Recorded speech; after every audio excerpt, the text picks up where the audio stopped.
নমস্কাৰ, আজি মই ভাপত দিয়া পিঠা বনাম। প্ৰথমতে মই নাৰিকলখিনি কাটি লৈছোঁ।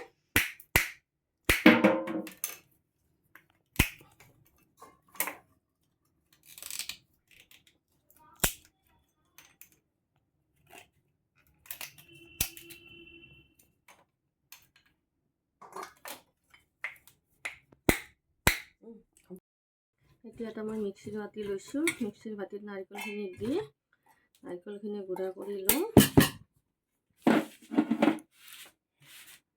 আমি মিক্সিৰ বাতিতে গুড়া কৰোঁ নাৰিকল।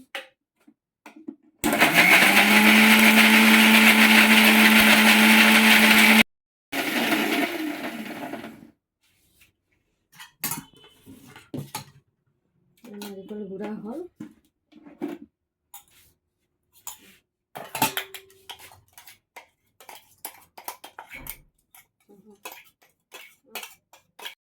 এতিয়া মই মিক্সিৰ বাতিটোতে চাউলখিনি খুন্দি লওঁ।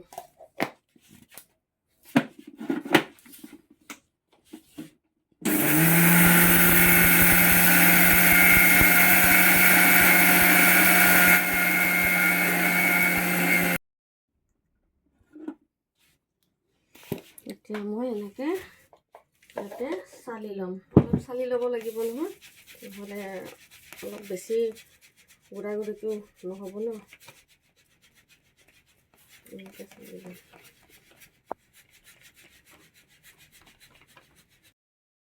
গুড়াখিনি মাৰা হ'ল।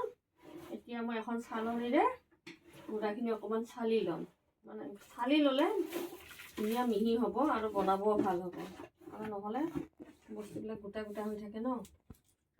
এনেকৈ চালি ল'ব। মই এনেকৈ চালি লৈছোঁ। এনেকৈ চালি ল'লে বস্তুবিলাক বহুত ধুনীয়া হ'ব আৰু চাউলৰ গুড়াবিলাক ধুনীয়া মিহি হ'ব। এনেকৈ চালি ল'ব।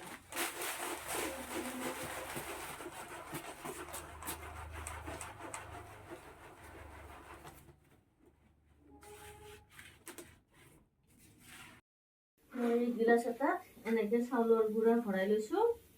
আগতে মই গিলাচকেইটা ফুটা কৰি লৈছোঁ। লৈ পেলাই আপোনাৰ এনেকৈ মই ইয়াতে ভৰাই দিছোঁ। মই কুকাৰত মই আগতে পানী দি থৈ দিছিলোঁ। দি পেলাই ঢাকনখন মাৰি দিছোঁ। মাৰি দি এনেকৈ মই গিলাচত বনাইছোঁ। মই এইখিনি ৰেডি কৰি লওঁ। আপোনালোকে কেনেকৈ বনায়? আৰু কেটলি মুখত দিও বনাব পাৰি, কিন্তু মই এনেকৈয়ে ভাল পাওঁ বনাই পেলাই। আৰু আপোনালোকে কেনেকৈ বনায় মোক কমেণ্টত জনাবচোন।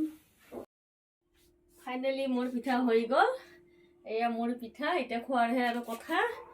মানে মই এনেকৈ বনাওঁ। ভিডিঅ'টো যদি ভাল লাগিছে লাইক, কমেণ্ট, ছাবস্ক্ৰাইব কৰি দিব।